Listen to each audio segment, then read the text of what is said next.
What's up, YouTube? This OG Weasel Urban Conversion. I'm back again with another story. You just now tuning in, hit that like and subscribe button. I did 20 years on a 30-year fed sentence. Thank you, Mr. President Obama. I got the clemency program. He set up a clemency program in the federal part of the federal system in the legislation, and he helped a group of us out, setting up a program, and I fed the criteria, and your boy home right now. Had not, I'll still be in the can right now. Shout out to Obama. Forever grateful.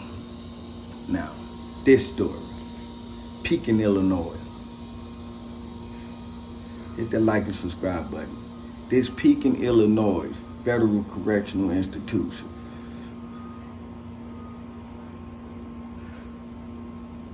I'm in the Midwest Coalition. I'm like the dude that when all the guys come off the St. Louis bus or the surrounding areas of the outskirts, they bring them to me. I give them the care package. I show them the route, and y'all get the paperwork. We got people to get your family a phone call. If the counselors or something gone for the night and it's a late bus, I'm gonna make sure you get your phone call, let your people know where you at. Your phone ain't gonna be on for a few days. We're gonna get you some shoes. We're gonna get you some noodles and oodles, and we're gonna get you some jogging pants, and we're gonna show you the ropes. Somebody gonna walk you around and show you the do's and the don'ts after you talk to me. If I'm not the one that's doing it, but I was pretty much the one doing it, showing them the do's and the don'ts, and everybody get a chance when they come in, whether they make it or not. Well, anyway, one of the guys from St. Louis, and ain't nobody exempt. These stories raw and uncut, and I'm telling them, I'm gonna tell them how they happen, Having a 30-year sentence, having the stress of having 30 years. Life seemed like it's over for me at times, but for the most part, I kept my head up, and it's detrimental, because once you worrying about this 30 years and you trying to do your legal work and you trying to go home and you trying to make it back home to the society, to things where things really matter. Oh man, it weigh heavy on your heart. So I had a mental regimen that I used to do. If I felt like I would never get comfortable in this situation, I wouldn't care what they offered me in the federal system. It was nothing that I could get comfortable with. I never got comfortable with this. So you know how when you go to an institution, you might be at that institution 5 years, 3 years, 2 years, 4 years, 7 years, 10 years at this institution. And when you get acclimated in the unit, in the algorithm of being in that unit, you probably had that same cell for 4 years or 3 years or 4 years. You know what I mean? You might be in that same cell. That's your cell. That's the cell you can go to the hole and come back, and that's your cell. You've been there so long type. People respect that.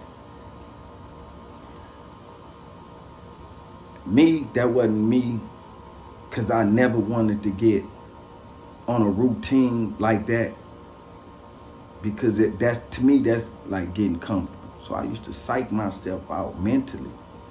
So when I used to be in a cell, now whether I had a cellie or not, it didn't matter. This was about me and my journey that I had to do.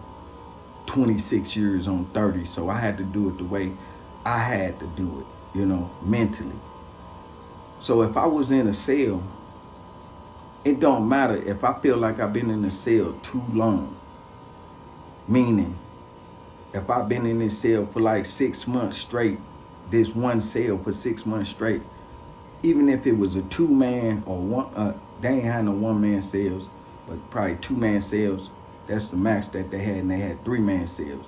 And then they had the 8 to 10 man rooms that 8 to 10 dudes can sleep in with They got everything but a shower in there. You know, toilets, sinks, and all of that to accommodate 8 dudes. You know what I'm saying? Or 10 dudes. And it's still not enough, you know. 2 toilets for 10 dudes ain't enough, you know. But they got to use that because they're going to get locked in the room. So if I was in a cell too long, I used to go to the counselor, put a slip in, hand her the slip, and tell her to move me to another room. I'll find me another room or another cell or something like that, or somebody leaving. Be like, let me get that cell. All right, Weezy, you can get it. You can get that cell. So when he leave, I might move into that cell from a different angle, you know. I could, couple of my cells, I could look out and see the TV on the wall and watch TV, sit up there on a couple chairs in my room and look out and look at TV. You know, we used to listen to the Boondocks and crazy shit or whatever stayed on late until the dickhead police, whatever police at that time come in at 11, 12 o'clock shift and turn the TVs off. But yeah, I used to move out the cells, you know, just move around. And my cellie would be like, man, why you move? Because it'd be hard to find good cellies. And I was a good cellie to anybody, you know what I'm saying? I had some bad cellies. Everybody had bad bullshit cellies, this and that. But when you in the cell with a dude that know how to move, get out your way, he get out, you know, it just come like second nature, you know. And you don't want to get rid of that because you got these cellies that be in your way when you trying to get yourself together and shit like that, and it'd be disturbing at times and get frustrated, you know, because your little space that you kind of get you a routine and get on your own little space. So anyway, I had a cool cellie. I ain't gonna mention his name on this one because he know he was down bad. I ain't gonna mention no name, but I'm gonna tell you the story. Dude from St. Louis. So anyway, I move out the cell. I'm like, damn, man, why you move this and that? I'm just, because this is what I've been doing. Even years before you even got to jail. I just don't explain to nobody about how I do what I do for me, mentally. So I used to just move. You know, sometimes I give them the heads up or whatever, but other than that, I used to move. I just move cell to cell, just moving, you know, give me another cell, different angle, because I don't want to feel like I'm getting comfortable. Staying in one position, one cell, this and that, this, you know, you get acclimated to comfortability. And I always want to make myself uncomfortable. The things that the jails do, they designed to make you uncomfortable. On top of that, I take the uncomfortable situation that they deliver and apply some uncomfortable shit for myself to keep me in tune with the main focus, and that was getting home. That's where I kept my mind. So I used to move cell to cell.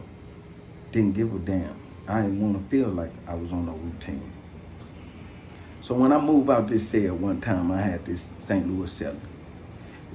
Dude's a few years older than me, you know, and cool cellie, you know, how to move, state jail type nigga.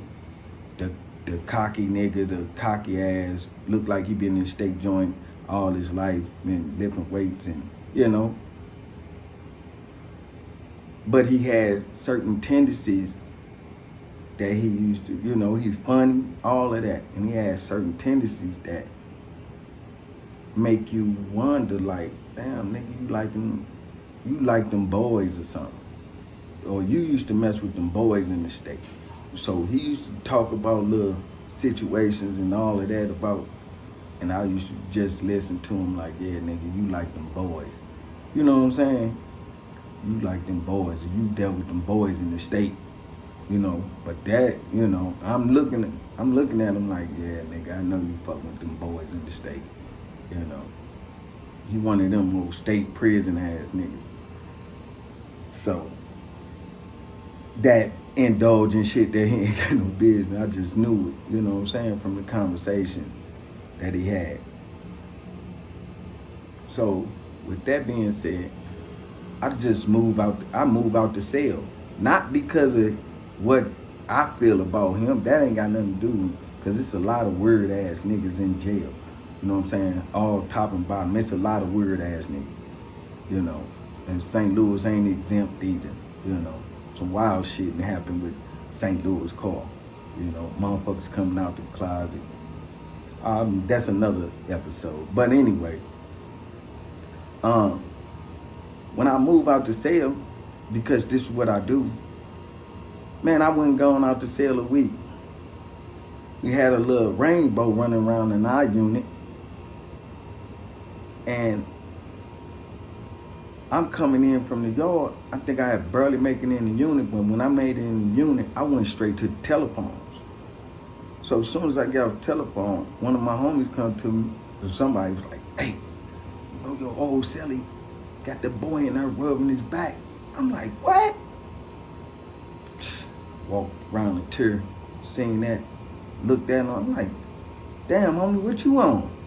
Oh, nothing, man, my motherfucking shoulder tensed up, man. I done pulled or something in my shoulder.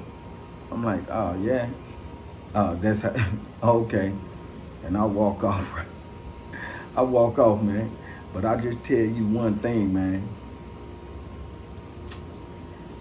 When you compromise your immortality for your motherfucking, I don't know, it's something. I don't know what to call it, you know.